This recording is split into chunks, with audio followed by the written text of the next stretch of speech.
Sizlarga arzonroq игровой jinni telefon topib qo'ydim. Infinix GT 30 Pro. Bitta like bosib qo'yinglar, narxini oxirida aytaman. Bitta korobkaning ichidan ikkita korobka chiqib kelmoqdami? Biri sariq, biri qoq.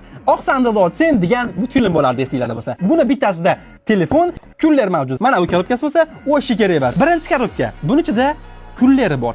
Jinnicha chexol chiqadi. Uzr Mix Mobile. Original kabel va o'sha kullar. Infinix GT 30 Pro jinnisi.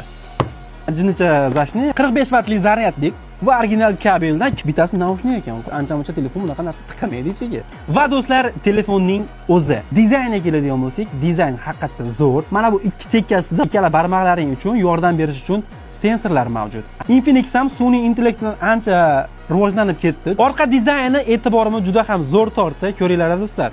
O'zgartiraman. Buni qaranglar. Vashi zo'rmi? Bitta like bosib qo'yinglar. Ekrani amaliy ekran 6 ga 78 dyum va 144 Hz. Protsessori MediaTek. Asosiy kamerasi 108 megapiksel. Batareyasi 5500 ampere. Oldi kamera bo'lsa 13 megapiksel. Sashnilarini kiydirib ishlatib ko'ramiz. Nima deyapti? Kullerchasi. Barmoq uchun ochib qo'yilgan. Yaxshi yopishadi. Premium efir qilsanglar juda ham chiroyli chiqsa kerak. Bu telefon aynan PUBG'chilar yoki gamerlar uchun emas.